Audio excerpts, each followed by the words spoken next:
they've got good CC, they've got good dive potential, and you really got to hit insane waxing moons to make this composition work. I just feel like they're a little bit too magic damage light. Thanks so much, Finch and Aggro, myself and Mifflin on the call for this. And I'm going to start things off, Miff, really talking about the mid lane matchup, because we've got the Chonga pick. And didn't cost any relics, though, for Netroid, and nothing was really used for Barracuda.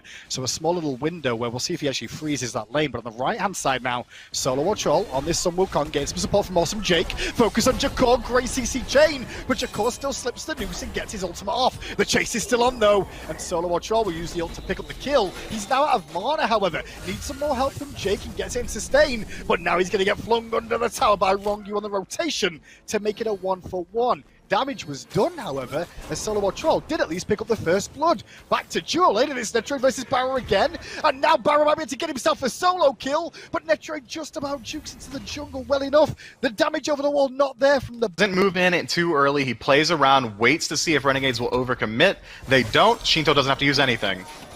Paniton, though, might need to use something now and does so. The ultimate's going to find time for a rotation, but look where there's people waiting. Wrong you flips Lasbro around, but he's still not enough to bring him down just yet. Needs a roar or something. Can't find the hook slam, and just a couple of basics and do it. Go, Wrong you, go. No, leaps over the wall into Shinto, and Shinto gets another kill on the board. 134 for the season. Still tied up at 2-2 as the junglers fall down. Back is Lasbro, though, looking for an angle. Panitom seems to sense the danger and make sure they reset the Fury. Jake, a bit of an awkward spot still with Venenu, however, so should be relatively safe as Jakor rotates in. And now the fight around the Fury can begin. Nice CC chain on Jakor, and no chance for him to escape at all. Venenu credit with a kill. Waxing mode was utilized. Panitom on the run away, though, as he's disarmed by Lasbro, who also uses ultimate there. Fury started up then by Renegades. Netroid and Rongu trying to get into the pit first of all. Waiting for the opportunity as Netroid for the Gust knockup. But Solo Troll on the front side does good damage to Rongu, setting up Barracuda for the kill. Good work from the front line of Renegades there to open up this window so far. Sanguine get a little bit overzealous. They started up that Gold Fury. They wanted to force that. Means that he's just going to fall for free. Sanguine, not deterred, going to group up around this Pyro and see if they can try it again. Looking towards Awesome Jake, who's taken to the sky. Damage is down on landing from Shinto, but not enough to really set anything up. Lasbro goes to the backside looking at Shinto, but in the sky, it's not a bird, it's Jake landing down, and he brings the squad with him, but Rongu says, no son, get out of my half of the map. Lasbro's forced back to base 2 as the chase is too much, and the W key plan from Renegades is going to tatters, because Netroid's here, but the Aegis is keeping him alive for a second. Venenu jukes around nicely and picks himself up a double kill to answer it back. 3-2. Renegades come out on top, and now they can look towards the Pyro. I was going to talk about, Myth, this build from Renegades in terms of the amount of mobility they're going for. Talisman of Energy on Solo or Troll, Wingblade and Talaria boots for Lasbro, and the Talaria boots for him to make sure Sanguine on up to no good. I like what they're doing. The second Sanguine move in, they reset the Primal, try and see if they can find an engagement. Sanguine back off, so they pull it again. They're looking continuously to force this fight. Oh, but Solo Troll isn't tanky enough to hold that long, and then he's forced to use the ult early on. Shinto still gets the kill. The damage through the floor was enough for that one. Next on the list is Awesome Jake as he's spun around by Rongu, and within a second, it's turned around where Sanguine get an advantage, but Lasbro goes in, tries to secure, just can't find enough of that rend to do that, and Netroid jumping in towards Lasbro forces him back. That leaves Barracuda on his own, who used his ultimate defensively. Chase is still on as Sanguine trying to wrap around the corner. Shinto and Jakor are waiting there, but won't even be needed as Rongu picks up the kill on Barracuda. Sanguine back in the game, and it looked like they might be able to get more here. There's just not much really up in the jungle for them to take. 30 seconds left on the spawn on SOT. Jake's up in about 2 seconds, but that's not enough. Sanguine can very easily move in towards Fire Giant here, and they should be able to clear it before anyone is able to respond on the side of Renegades. Ven's the closest one, but already you see Panitom positioning around the jungle, trying to slow down the rotation path in. One of the reasons if you go for a squishier build on a Sun Wukong that you can get bursted down like that, sure, there was a bit of an unfortunate circumstance with it, but Fire whittling down the towers now. Tier 2 on the left goes down. I will say that last engagement, though, we saw Lasbro stay in mid lane and deal with Jakor for a second, and Solo or Troll ended up in that team fight early. I'd rather see it the other way round, where they fight be more fortuitous. Awesome Jake, not fortuitous at all there as Rongu takes his life. Barracuda's angry about the situation, though, goes on Panitom, but now he's in no man's land, and Jakor's gonna hunt him down with Panatom. 5 members surround Barracuda.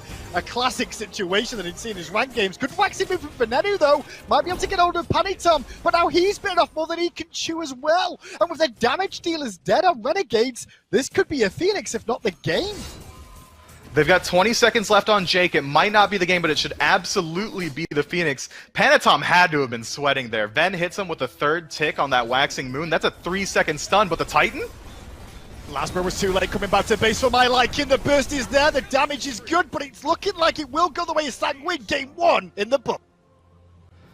That's exactly what Sanguine wanted to do. And the Chang'e facilitate that with good early game rotations from the Osiris and a global ultimate rotation from this Chernobog. I think that this is a smart adjustment here by Renegades to try and counteract what went wrong in the last game. They really do have one, Finch. Let's see how this one plays out at the beginning here then. Oh, Jake gonna blink over the wall immediately. Get aggressive on Netroid, but no one's really with him, so I think Netroid will be okay to just limp back to base. Smith joining me on the call again. How do you feel about the adjustments from both teams? That's because Shinto's been getting a bit more of the jungle farm with the red buff on his own. Panatom just trying to hit level 5, denied by Lasbro as Lasbro gets aggressive again. Looks for the shield and finds it. Jake on the rotation in, beads used. Knockup was there after the beads, and Panatom could be first blood any moment, and will be Jake getting credit for the kill. That was a slow counter rotation from Sanguine. Rongyu doesn't decide to move in and help out at all, which is and this continuous pressure means that Rongyu has to stick around a little bit longer. It means that Netroid's going to fall behind and has to be under pressure more. This is it. This is how you get into Sanguine's head. Oh, Shinto still under pressure here, but slips away from danger again. The rend isn't going to be enough because Panatom comes in and finds a beautiful sash. Now into the ultimate. To the follow-up from Shinto's there. Clean up in Isle Jungle. 2 kills the way of Sanguine so far. There was a kill in the way of Shinto. Did fall down at the tail end of this to solo or troll. But the action's still continuing as Panatom and Awesome Jake trading out. Surrounded is Awesome Jake now, but solo or troll and him are both relatively healthy. Panatom a different story as Troll gets another one. But then Netroid swooping on him from the other half of the map. Thanks to that Jingwei passive. Puts the pressure back onto Renegades. And solo or troll will fall down. All that pressure that was on the dual lane for a second has now been answered already as Netroid makes a good rotation. Dual games and your rank games, especially with the likes of Chang'e now going mid, I don't want them on my team if I'm honest. Red buff being looked at by Renegades, but it's not up at the moment. Blinking from Awesome Jake. Looking at Rongyu, who got pinched on an angle. Round the back comes Lasbro for the cleanup on Rongyu. Rongyu doesn't know about it. He will as that rend damage comes through, and Lasbro picks up the kill and escapes, but Panatom on the chase. Jake's there to support too. Love this ultimate, actually, just to make sure that Lasbro gets out unscathed. That was well played from Jake. No counter aggression from Sanguine, especially after that Horus ult comes through. Take a peek at the XP though. Shinto already establishing a level lead. Yarkor getting aggressive in that soul lane. The ultimate from Panatom, but the counter rotation from Renegades is in. And it isn't indeed, and Jakor does take down Solo on Troll, but can they punish Jakor for it? He did just transform those for a bit more mobility and damage! And there it is as he gets himself a double kill. Swoop, there he is! It's Barabog to the rescue! Or will it be Barapog? Let's find out! Barra looking for the autos, not going to get to pass the final one.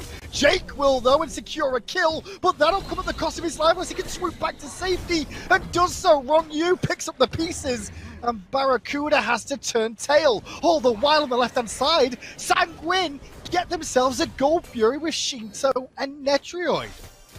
More in the solo lane, but this play from Jake, where's he going? He ain't going anywhere for fun, I'll tell you that much. Panatom though took a lot more damage than bargained for and has to use his ult defensively to get back towards Netroid. Barra swooping on in though, trying to close the gap. Can't get there in time, however. And now Rongyu round the back will catch Barracuda during the leap too. He got his beads as well, and Shinto gets to pick him up.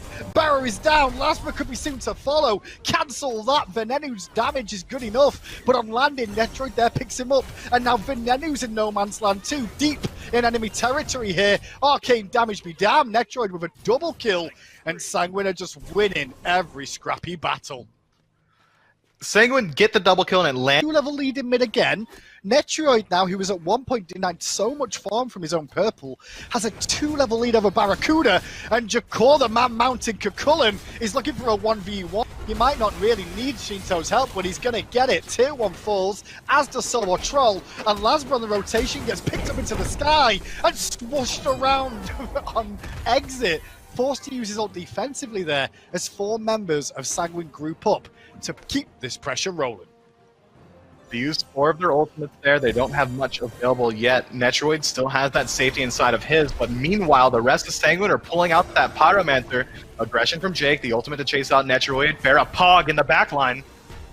And it is BRZA Pog this time round. No, it's not. Jake steals the kill. No Pog for you today. That's a good pickup for Renegades, though, just shutting down Netroid. But I love the eye on the map for Sanguine to look to take away. And we're only 17 minutes in. And Netroid's starting this one up with Jakor as Palitum and Rongu keep them busy in mid. But Renegades know what's up here. Barracuda uses his ultimate to get in. The Fire Giant's still falling low. It's starting to get reset from Sanguine. Barracuda jumps around the corner, turns towards Jakor. Jakor with the thorns dissuades Barracuda from aggressing. And Paliton was there too. Ring Toss does a ton of damage. And the Aegis bought some time, but not enough. Jakor transforms as a Waxing Moon hits. But the Waxing Moon's not going to do enough damage to shut them down at all. Venenu off the map. Solo Troll forced to leap away, but the Fire Giant denies him that option. Jakor does end up taking a bit more damage than bargain for. Solo Troll lives. Different story for Awesome Jake. And now the Fire Giant under threat again. Sanguine looking to secure this one. Lasber's not there.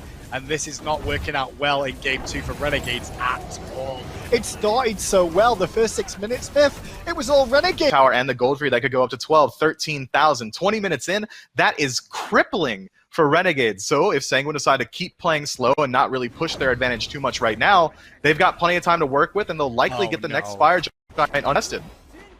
Barracuda all on his own, caught out here. The rest of his team were pushing up left-hand side. He was trying to join along with them, but his front line got too far away from the back line, and the rest of the members weren't in sight. So Barra getting picked there means it's a free pickup for Sanguine at that Fury, and it's going to keep him down for another 40 seconds where Renegades can't look to aggress. I kind of get the idea. Renegades trying to find a pick in the jungle, but they get caught with the pants down. BRZA playing up that far really indicates to me that he thinks maybe Sanguine's going to group up and go for the tier 2 tower on the right side of the map, so he wants to sneak away Gold Fury and respawn. Unfortunately, Sanguine wanted Gold Fury. You're in the wrong spot at the wrong time, Barracuda. Well, meanwhile, Lasper's in mid lane, but nobody is on Sanguine. They're all on the left-hand side. Panitom taking a ton of pressure. No great work from Jake, but he's going to get exploded by that arcane damage out of Shinto. A killing spree for him again. When have we said that before? Now onto Solo Troll as he's arcane pulled back in again. And Netroid gets credit for the kill. Left down Phoenix falls at 21 minutes. Are you kidding me? Are Sanguine going to do this? No way. Are they going to do it in under 23 minutes? They took game 1 in 23. Can they do this in 22? Lasper's still at mid lane Phoenix. Barracuda boxing out with Panitom. Not a whole lot of pressure on the Titan just yet. But now Merlin's looking for a lot of pressure too. It looks like Sanguine may take this mid. The burn is slow, the damage is coming through. Netroid finds Lasra, the Titan now at 1/10 health.